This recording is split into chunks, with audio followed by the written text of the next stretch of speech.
Praise the lord. Good morning. ప్రభువైన యేసుక్రీస్తు శుభనామంలో మీ అందరికీ వందనములు. చిన్న ప్రార్థనతో ఈరోజు దేవుడి వాగ్దానాన్ని స్వతంత్రించుకుందామా? మమ్మల్ని మిక్కిలిగా ప్రేమించిన మా ప్రియ పరలోకమందున్న తండ్రి, నీ ఘనమైన శ్రేష్టమైన నామాన్ని బట్టి మీకు వందనాలు ప్రవ్వా. ఉదయకాల సమయంలో మా అందరితో మాట్లాడండి ప్రవ్వా. ఎవరు ఏ ఆశతో నీ మాటలు వింటున్నారో తండ్రి, ఆశ కలిగిన ప్రాణాన్ని తృప్తిపరిచే దేవుడు కాబట్టి ప్రతి ఒక్కరితో మాట్లాడి బలపరిచి ధైర్యపరిచి ఆదరించమని, నీ స్వరాన్ని వినిపింపచేయమని యేసు నామములో ప్రార్థిస్తున్నాము తండ్రి. ఆమేన్. ఈరోజు దేవుని వాగ్దానము యెహెజ్కేలు గ్రంథము 12వ అధ్యాయము 28వ వచనం. ఇకను ఆలస్యం లేక నేను చెప్పిన మాటలన్నీ జరుగును. హెజ్కేల్ chapter 12 verse 28. My words be prolonged anymore, but the word which I have spoken shall be done, saith the Lord God. దేవుడు ఇచ్చినటువంటి అద్భుతమైన వాగ్దానము మనందరి జీవితంలో నెరవేర్చబడును గాక. ఆమేన్. దేవుడు చెప్పినటువంటి ప్రతి మాట నెరవేర్చబడేటువంటి దినాలలో మనం ఉన్నామండి. ఏంటి ఆ దినాలు? దేవుడు ఏం చెప్పాడు అనే విషయాన్ని ఈరోజు మనం ఆలోచించవలసిన వారుగా ఉన్నాము. అంత్య దినములలో మనం ఉన్నాము అనే విషయాన్ని దేవుడు మరొకసారి జ్ఞాపకం చేస్తూ ఉన్నాడు. సరే, మత్తయి సువార్త 24వ అధ్యాయము 3వ వచనం నుంచి చూద్దాము. ఆయన ఒలీవల కొండ మీద కూర్చుని ఉన్నప్పుడు శిష్యులు ఆయన యొద్దకు ఏకాంతంగా వచ్చి, ఇవి ఎప్పుడు జరుగును? నీ రాకడకును ఈ యుగ సమాప్తికి సూచనలేవి మాతో చెప్పమనగా, యేసు వారితో ఇట్లను, ఎవడనూ మిమ్మల్ని మోసపరచకుండా చూచుకొనుడి. అనేకులు నా పేరిట వచ్చి నేనే క్రీస్తునని చెప్పి పలువురిని మోసపరిచెదరు. మరియు మీరు యుద్ధములను గురించి యుద్ధ సమాచారం గురించి వినబోదురు. మీరు కలవరపడకుండా చూచుకునడి. ఇవి జరగవలసినవి కానీ అంతం వెంటనే రాదు. జనం మీదికి జనము, రాజ్యం మీదికి రాజ్యము లేచును. అక్కడక్కడ కరువులు, భూకంపములు కలుగును. ఇవన్నీ వేదనలకు ప్రారంభం. ఇప్పుడు జనులు మిమ్మును శ్రమల పాలు చేసి చంపెదరు. మీరు నా నామం నిమిత్తం సకల జనుల చేత ద్వేషింపబడుదురు. చూస్తున్నాం కదండి, మరి దేవుడి యొక్క మాటలు, అలాగే దేవుడు చెప్పినటువంటివి అన్నీ కూడా ఈరోజు మనం సూచనలుగా చూస్తూ ఉన్నాము. యుద్ధాలు చూస్తున్నాము. అలాగే మరి ఒక దేశం మీదకి ఒక దేశము, ఒక రాజ్యం మీదకి ఇంకొక రాజ్యము లేస్తున్నట్లుగా కూడా మనం చూస్తూ ఉన్నాము. అనేకమైనటువంటి కలవరపరిచేటువంటి పరిస్థితులు చూస్తున్నాము. మరి ముఖ్యంగా మరి క్రైస్తవుల జీవితంలో మరి దేవుడు చెప్పినటువంటి ఈ మాటను కూడా మనం చూస్తున్నాం. ఏంటంటే, జనులు మిమ్మును శ్రమల పాలు చేసి చంపెదరు. ఈ మధ్య కాలంలో ఇవి ఎక్కువ అయిపోయినాయి కదండి. ఎక్కడ చూసినా క్రైస్తవుల మీద దాడి జరుగుతుంది, క్రైస్తవుల్ని చంపేస్తున్నారు. అలాగే మీరు నా నామం నిమిత్తం సకల జనుల చేత ద్వేషించబడుదురు. ఈరోజు దేవుని నామాన్ని బట్టి మనుషులు క్రైస్తవుల్ని ద్వేషిస్తూ ఉన్నారు.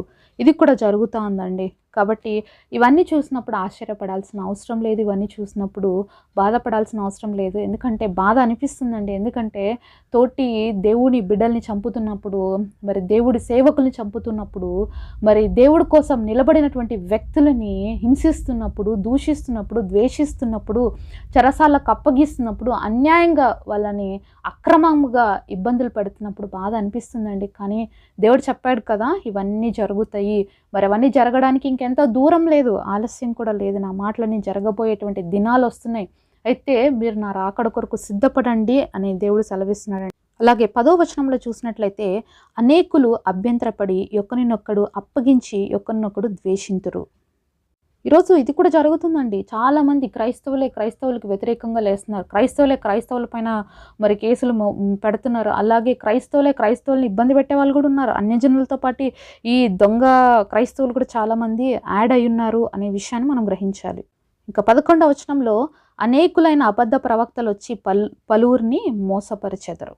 ఇది ఆల్రెడీ స్టార్ట్ అయిపోయిందండి. ఎక్కడ చూసినా ఇదే చూస్తున్నాం. ఎందుకంటే ఈరోజు గాస్పల్ ప్రీచింగ్ అనేది తగ్గిపోయింది. ఈరోజు అందరికీ బ్లెస్సింగ్ ప్రీచింగ్స్ చాలా ఎక్కువైపోయినాయి.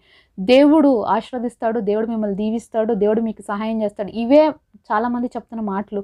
కానీ నిజానికి ఈరోజు మానవుడికి అవసరమైంది ఏంటంటే రక్షణ. యేసుక్రీస్తు ప్రభు నీ దేవుడు, నీ రక్షకుడు నువ్వు అంగీకరించాల్సిన దినాల్లో ఉన్న పాపాన్ని విడిచిపెట్టు, లోకంలో ఉన్నటువంటి పాపస్థితి నుంచి నువ్వు బయటికి రా, మరి పరిశుద్ధంగా దేవుడి కోసం జీవించు అనే బోధలు తక్కువైపోయాయి. కానీ ఆశీర్వాదాలు ఎక్కువైపోయినాయి. రోజు మానవుడికి ఒక ఆశీర్వాదమే కనిపిస్తుంది తప్ప తన జీవితాన్ని సరిచేసుకొని దేవుడి వైపుకు నేను రావాలి, దేవుడు నన్ను ఏర్పరచుకున్నాడు, ఆయన నన్ను ఒక ప్రణాళికతో భూమి మీదకి పంపించాడు, ఆయన ప్రణాళికలోకి నేను ఒక భాగము, మరి ఈరోజు నేను ఇలా జీవిస్తే దేవుడు నా విషయంలో బాధపడతాడు, ఈరోజు నేను ఇలా బ్రతకకపోతే దేవుడికి నా పట్ల ఉన్న సంకల్పం నేను నెరవేర్చలేని స్థితిలోనే మిగిలిపోతాను అనే ఆలోచన పుట్టించేటువంటి మాటల కంటే కూడా ఆశీర్వాదాలు అనే మాటలు ఎక్కువ వినిపిస్తున్నాయండి. ఇవన్నీ కూడా అబద్ధ బోధలు. ఈ లోకంలో నీకు డబ్బు, ఐశ్వర్యము ఇవన్నీ ఉన్నాయంటేనే నువ్వు ఆశీర్వదించబడిన వ్యక్తివని చెప్తున్నటువంటి ప్రతి మాట నిజంగా అది వ్యర్థమైంది, అది అబద్ధం. నువ్వు ఈ లోకంలో ధనం కూర్చుకోవద్దు అని దేవుడు చెప్పాడండి. ఎందుకంటే ఈ లోకంలో కూర్చుకున్న ధనం అంతా కూడా చిమటబడుతుంది, అది ఏదో ఒక రోజు నాశనం అయిపోతుంది. కాబట్టి నువ్వు పరలోక రాజ్యంలో నీ కోసం ధనము సిద్ధపరచుకో, భూమి మీద దేవుడి కోసం బ్రతుకు, తద్వారా నువ్వు పరలోక రాజ్యంలో అనేకమైన ఆస్తులు సంపాదిస్తావని దేవుడు చెప్పినప్పుడు, ఈ లోకంలో ఉన్న ధనాన్ని చూసుకొని నేను ఆశీర్వదించబడ్డాను అనుకున్న ప్రతి క్రైస్తవుడు నిజంగా ఇది భ్రమ అనే విషయాన్ని తెలుసుకోవాలి. 12వ వచనంలో చూసినట్లయితే, అక్రమము విస్తరించుట చేత అనేకుల ప్రేమ చల్లారును, అంతం వరకు సహించువాడెవడో వాడే రక్షింపబడను, మరియు ఈ రాజ్య సువార్త సకల జనులకు సాక్షార్థమై నా లోకమందంతటను ప్రకటింపబడును, అటు తర్వాత అంతం వచ్చును. కాబట్టి దేవుడు ఏం చెప్తున్నాడంటే, అక్రమము ఎక్కడ చూసినా అన్యాయమే, ఎక్కడ చూసినా అక్రమమే, అది విస్తరించిపోతుంది అని చెప్పాడు. అంతేకాకుండా ప్రేమలు చల్లారిపోతాయని దేవుడు చెప్పాడండి. చూస్తున్నాం ఈరోజు ఎక్కడ చూసినా అక్రమమే, అన్యాయమే పెరిగిపోయింది తప్ప మనుషుడికి విలువ లేదు, మనిషి ప్రాణానికి విలువ లేదు, మనిషి మాటకి విలువ లేదు, మనిషి యొక్క దేనికి కూడా విలువ లేనటువంటి స్థితిలోకి మానవజాతి వెళ్ళిపోతాందన్నమాట. అంత అక్రమంగా మనుషులు తయారైపోయారండి. సొంత కుటుంబంలో ప్రేమ లేనటువంటి స్థితి. ఈరోజు భర్తల్ని భార్యలు చంపుతుంటే భార్యలు భర్తలు చంపేస్తున్నారు, పిల్లల్ని తల్లులు చంపుతున్నారు, తండ్రులు చంపుతున్నారు. వినడానికే చాలా ఆశ్చర్యకరం కలిగించేటువంటి విధంగా ఈరోజు మనం వార్తలు వింటున్నాము అంటే ఆలోచించండి. దేవుడి మాటలు నెరవేర్చబడుతున్నటువంటి దినాల్లో మనం ఉన్నాము. అంతం ఇంకా దూరం లేదు, దగ్గరే ఉందనే విషయాన్ని మనం తెలుసుకోవాలి. అందుకనే దేవుడు ఒక మాట అన్నాడు అక్కడ, అంతం వరకు సహించువాడే రక్షించబడతారు. ఎప్పుడు రక్షించబడతాము? అంతం వరకు దేవుడి కోసం నిలబడాలండి. క్రైస్తవ జీవితం ఒక రోజుతో కాదు, 2 రోజులతో కాదు, ఇది మనం బ్రతికి ఉన్నంత కాలం కూడా నమ్మకముగా దేవుడు చెప్పినట్లుగా మనం జీవించడమే నిజమైన క్రైస్తవ జీవితం. అంతం వరకు కూడా ఈ పరిస్థితులు, ఈ యొక్క స్థితిగతులు మన చుట్టూ తిరుగుతూనే ఉంటాయి. అయినప్పటికీ వీటికి భయపడకుండా, లొంగకుండా క్రీస్తు కోసం మనం జీవించినప్పుడే మనము రక్షించబడతాం.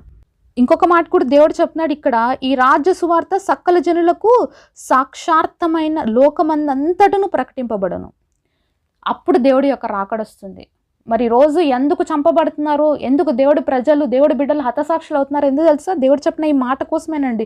మరి సర్వలోకంకి కూడా సువార్త అందించబడాలి, సర్వజనులకు కూడా దేవుడు మాటలు వినాలి, దేవుడు గొప్పతనాన్ని తెలుసుకోవాలి, వాళ్ళు యేసు ప్రభుని తమ సొంత రక్షకుడుగా అంగీకరించాలి. అంతేకాకుండా వాళ్ళకి సువార్త ప్రకటించబడాలి. అప్పుడే కదా వాళ్ళు దేవుడిని అంగీకరించగలుగుతారు. వాళ్ళకి దేవుడి గురించి తెలియకపోతే వాళ్ళు విడవబడతారు కదా. దేవుడు అందుకనే సర్వలోకానికి కూడా సువార్తను ప్రకటించండి ఈ ఆజ్ఞ ఇచ్చి వెళ్ళినందుకేనండి ఈరోజు ప్రతి క్రైస్తవుడు కూడా ప్రాణాన్ని తెగించి సువార్త చెప్పాలి. ఈ గొప్ప సత్యం ప్రతి మానవుడు తెలుసుకోవాలి.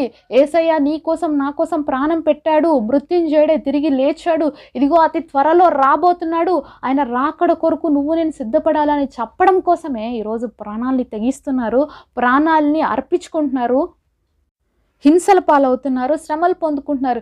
ఈరోజు క్రైస్తవులలో అనేక మంది వాళ్ళ ప్రాణాలు పోగొట్టుకుంటుంది వాళ్ళ కుటుంబాల కోసం కాదండి, వాళ్ళు లగ్జరీ లైఫ్లు జీవించడం కోసం కాదండి. హతసాక్షులు ఎందుకు అవుతున్నారు తెలుసా? క్రీస్తు సువార్తను ప్రకటించడానికి కారణం బట్టి.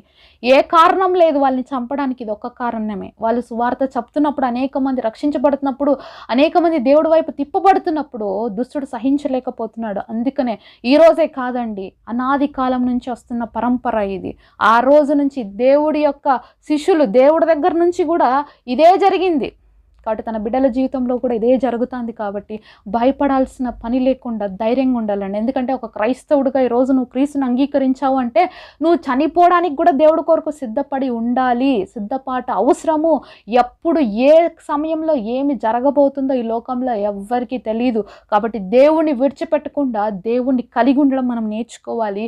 క్రీస్తు కోసం అవసరమైతే నా ప్రాణం పెట్టడానికి కూడా నేను సిద్ధము అన్నటువంటి రీతిగా ఈరోజు క్రైస్తవులు సిద్ధపడాలి. అంత రోషం కలిగి దేవుడి కోసం జీవించాలండి. కాబట్టి దేవుడు చెప్పిన మాటలు నెరవేర్చబడే రోజులు వస్తున్నాయి కాబట్టి సిద్ధపడదాము. దేవుడి యొక్క రాకడ కొరకు సిద్ధపడదాము. అనేకుల్ని క్రీస్తు వైపుకు నడిపించుటలో మరణానికైనా కూడా సిద్ధపడేటువంటి రోషం కలిగిన దేవుడు బిడ్డలుగా ఉండాలని దేవుడు ఆశిస్తున్నాడండి. సిద్ధపడదామా? మరి మన జీవితాలని దేవుడికి అప్పగించుకుందామా? చిన్న ప్రార్థన చేసుకుందాము. పరిశుద్ధుడైన తండ్రి, మీరు మాతో మాట్లాడిన ప్రతి మాట కొరకే మిమ్మల్ని స్తుతిస్తున్నామయ్యా. అంత్య దినాల్లో ఉన్నాం, అపాయకరమైన దినాల్లో ఉన్నాం.